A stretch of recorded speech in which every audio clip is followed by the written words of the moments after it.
everybody, my name's Anna, this is Sterling, and this is our wonderful home on wheels, Firefly. She is a 2015 Ford Transit and is named after the best sci-fi show of all time. You're like ships. You don't seem to be looking at the destinations. What you care about is the ships, and mine's the nicest. Don't look like much. Oh, she'll fool ya. You ever sailed in a Firefly? Like I said, Firefly is a 2015 Ford Transit. She has a high roof and extended body, so she is one big girl.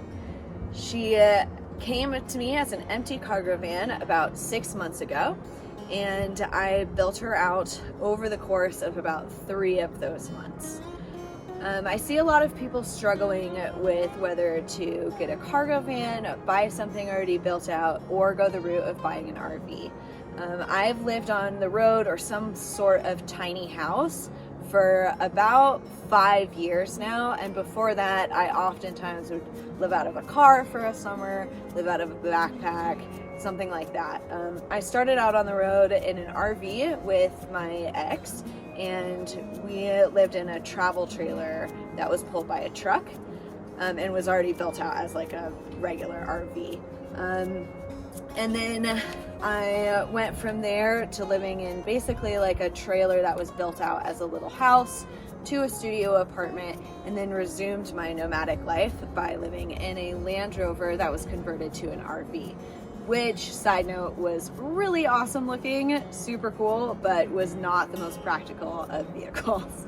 It was quite small inside, and Land Rovers in general, maybe not the most reliable vehicles. So as cool as it looked, I decided to sell that, and by that time I really had a good handle on what I wanted out of a living situation. One of the biggest sort of pieces of advice that I have for people just starting out tiny living, and particularly mobile tiny living, is to maybe either try something cheap at first, get something already built out, or be prepared that maybe your first build will be something that you sell and start over again. The things that you think that you will need or want on the road oftentimes aren't what you actually end up wanting, and each person really has individual feelings about that, so it may be hard to completely decide by watching other people's van tour videos and things like that. So yeah, that is my advice. But saying that, welcome to the van. Let's take a look inside.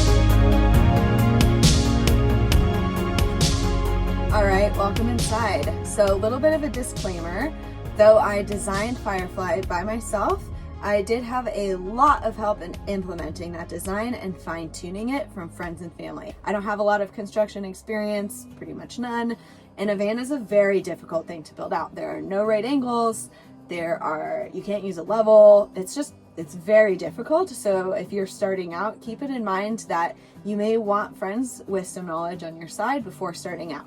Then again, some people do it all by themselves and piece it together. It just might take a little more time than it took me.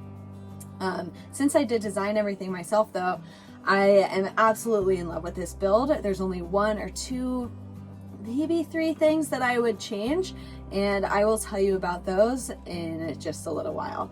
Also, up front, if you have any questions about any of the products that I use in here, I will link them below.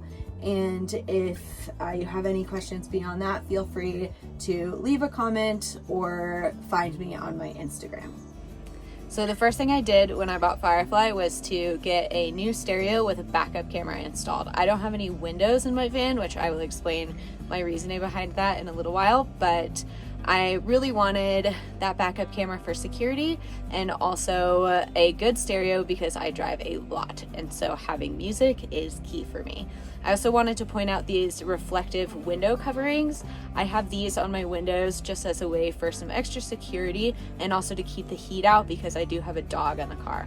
So it's really important to keep the actual van part as cool as humanly possible. The only other thing of note in the cab is this. I installed a swivel seat on the passenger seat to turn it into a captain's chair.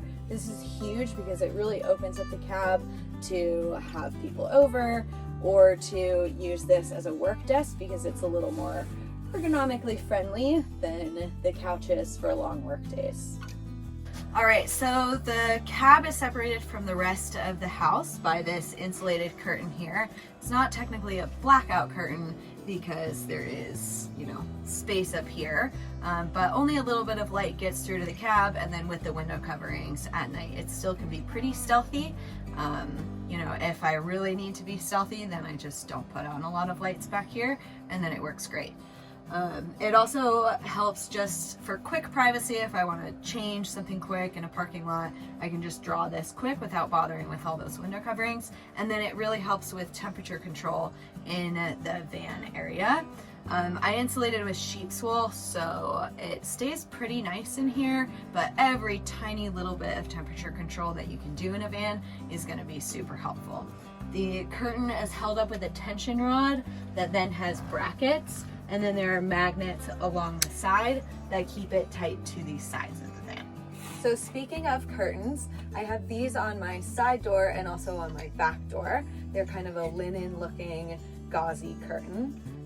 I don't really love the look of the big black mosquito netting that is oftentimes used in these vans.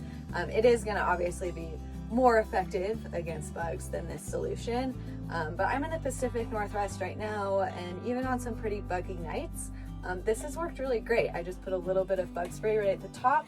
These are closed with magnets in the middle there and on the sides, and it looks really, really pretty when the light comes through it. It's a nice warm light, and also when they blow in the breeze, it just like has a really homey feeling to me rather than like having big black net across my visual to the outdoors. For those of you familiar with Ford Transits, you may be wondering about this. In many of the cargo vans, they have side airbags that are then covered with this big ugly foam blob that helps the airbag deploy where it needs to go. In my 2015 version, I did not have those side airbags when I pulled out the foam blobs to look, and so I was able just to cover it with wood without having to worry about, if the airbag deployed, all that wood shattering down. So if you have the side airbags, you don't want to design it like this. All right, moving into the cabin. So the first thing I did in the build, of course, was the floor. I used a Baltic birch subfloor, and then I covered it with vinyl sheeting. I used this stonework pattern because, one, if you lay down vinyl sheeting, it can be kind of hard and you might end up with a couple little lumps. The stonework covers that pretty well. And then the other thing is, I see a bunch of van builds with like these beautiful white interiors. When you live in a van, you're outside quite often and tracking a lot of dirt. So I wanted to have a build that kind of hid that dirt, even though I still have to sweep quite often, pretty much twice a day. And then I finished this by trimming it with iron. A friend made the iron for me, cut it to fit and everything. Obviously not the lightest trim, but I do think it adds something a little special. So for the couch, I designed the couch cushions by picking out some fabric online and then having them sewn. And then the table is on the Lagun, I have no idea how to pronounce that right, table leg. This kind of lets it go to a couple different locations. It can also move up or down. As you saw maybe earlier, I can access it from the captain's chair, and I can put it really high if I have Zoom meetings or something where I want to be looking right into a camera. I decided on this placement for the couch because I really like being able to see out my side door. I see a lot of people put their couches right next to the bed, sort of right in the middle of the van, but that didn't really seem to suit what I wanted for it. I do some long meetings on computers and long work days on computers in general. I work as a leadership and team consultant and a personal and professional coach. So it was really important for me on those long days to really be able to open the door, get some air, feel less claustrophobic, and to be able to see the amazing, beautiful nature that this van takes me to. So the first slide out here is going to be the Nature's Head composting toilet. In previous iterations on the road, I lived in an RV and that little Land Rover thing that I showed you all earlier. And in those, I had a black tank and a cassette toilet, respectively. Emptying them was just like so gross. You constantly have to find dump stations. Technically with a cassette toilet, you could do in an outhouse or something, but it's just a little less gross to do it at a dump station, but that costs money. It also stinks, and it stinks like pretty quickly if you're using it for both 1 and 2. The way a composting toilet works is that it separates out the urine and the solid waste into 2 different compartments. The urine's just in like basically a bottle that you just empty, and then the solid waste goes into another compartment that's filled with coconut coir or peat moss, and you can use that for up to like a month, even a month and a half, and without having to empty it. So it works great. It doesn't smell at all. There's a little bit, there's a little fan that takes up just a tiny amount of electricity that is then vented outside, and that keeps any of the like kind of earthy smell that comes from that solid tank out. Like I said, it's not really a bad smell. It more just smells like earth.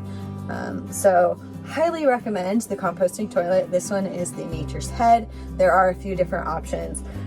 They aren't quite as cheap as maybe a cassette toilet, but for me, it has just made such a huge difference in how comfortable I am living on the road that worth every penny.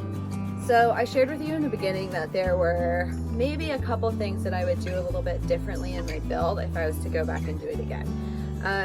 This is a maybe on that list because I knew it was going to happen before I was done with the build, and I didn't change it because I just don't know how else I would do it. But the composting toilet is quite high, and so by the time that the whole couch was built, it ended up being a very tall couch, and I am a very short person. So when I sit on the couch here, my feet do not even close reach the floor. I went ahead and did it anyway because I don't actually ever sit like this in chairs. I always sit cross-legged, which I will go slow so you don't see up my skirt here, cross-legged, or kind of sit sideways or whatever on this couch and find it perfectly comfortable that way. But it is a very high couch, so it's a little bit awkward. But yeah, I just am not sure where else I would have put that composting toilet, so that's why I went ahead and still did it in the couch. So another hotly debated topic, along of course with the toilet, is should I build a shower in my van? For me personally, it takes up a ton of room, and though I did have one in my last rig, I didn't use it very often. You're still pretty limited on your water, so if I want a long hot shower, then I go to a truck stop or a friend's house, and in between either baby wipe bath, always effective, or use a solar shower. This works by you put this out flat, the sun will bake the black and it will heat up the water, and then I stick it to the side of the van with this magnet here, and then voila, shower time.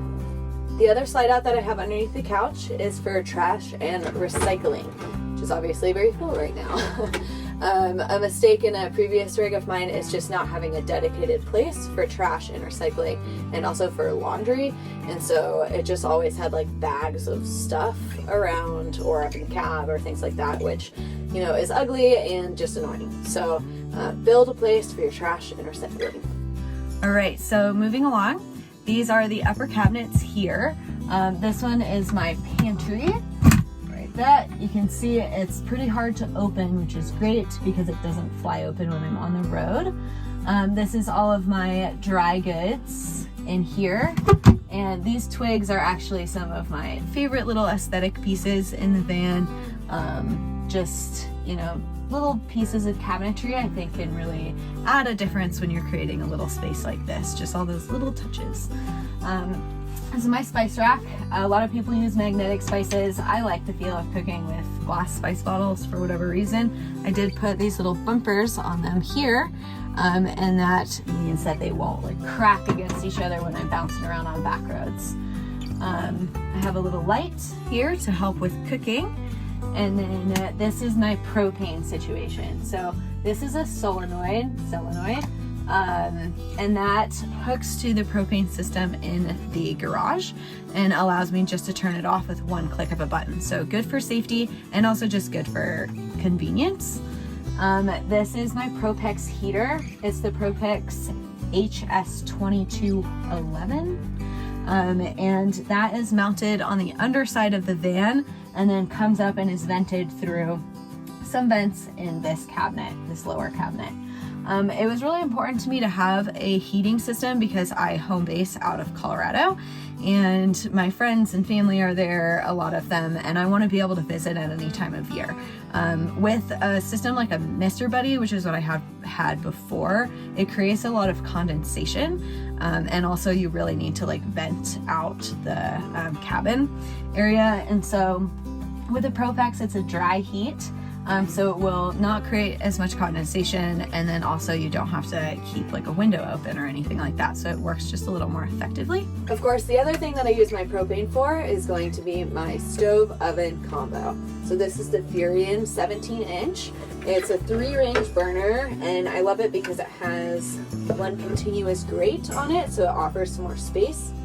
It has some nifty lights right there, and then of course the oven. So I kind of have a hard time motivating to cook for myself sometimes. I love cooking for other people, but having an oven really helps me just because it has more options and it's easy, just stick something in there and be done with it. And below the oven is where I keep all of the pots, pans, that sort of accoutrement.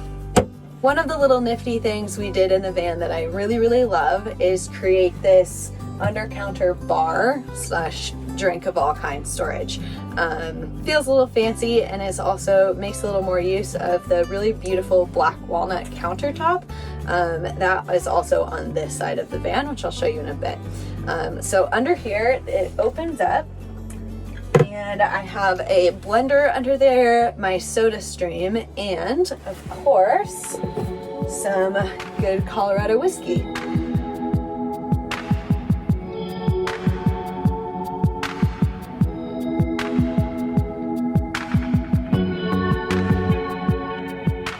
One of the biggest design decisions that you have to make when starting to build a van is if you want a convertible bed, which goes out to seating for the middle of the day, or if you want a fixed bed with a garage. So as you can see, this was not a hard decision for me to make. I have to have a garage. I am a boater and boating takes a ton of gear. I have my raft, oar frame, paddles, all of my rafting gear, life jackets, etc. back there. Additionally, I'm a mountain biker, so I have to have my mountain bike. I am a climber, so I have my climbing gear. I have backpacking gear. I have tools, a 20-gallon water tank with a water pump that goes into the front, my battery, random knickknacks, my professional bag for when I take work trips, and also a very large bag of costumes because I firmly and truly believe that you cannot go through life without a very large bag of costumes for every possible scenario in life. So that's my tip.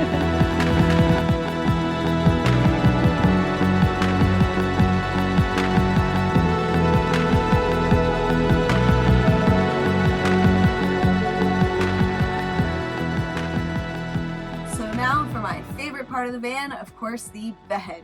So I have a 5-inch full-size mattress, and that is covered with a mattress topper. It's super cozy. I did want enough room there so that I could sit and read in bed or work while looking out the back windows. So it's a great size for that.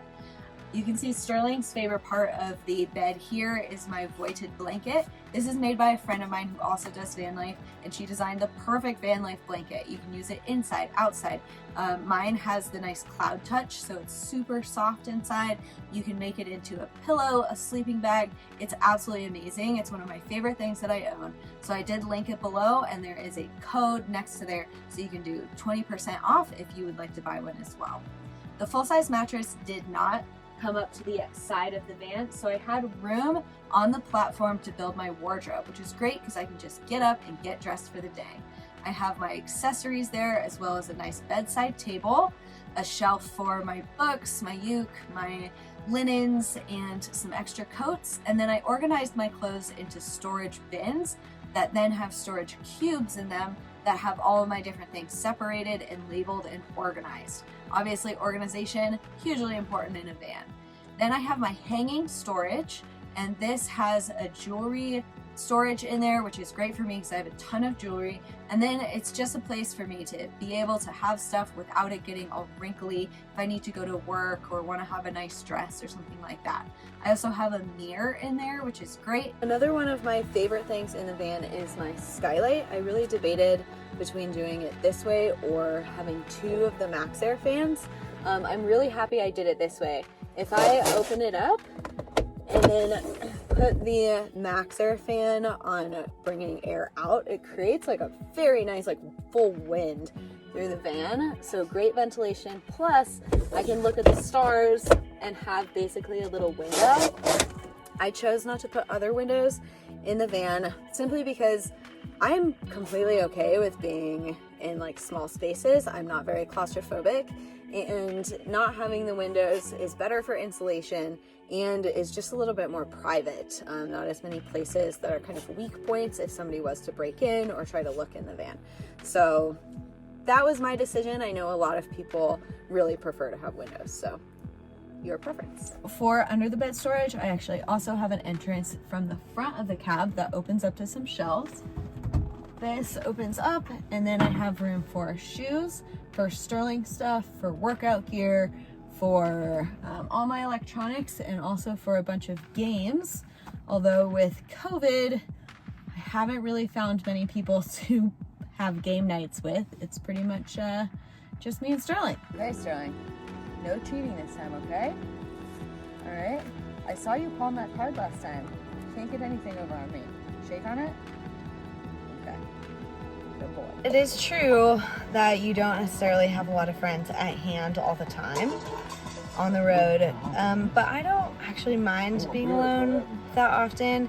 And when I just want a little bit of extra entertainment, I do have a home entertainment system. This is my projector. It does have a DVD built in, and that lets me watch all the DVDs that I've collected over the years.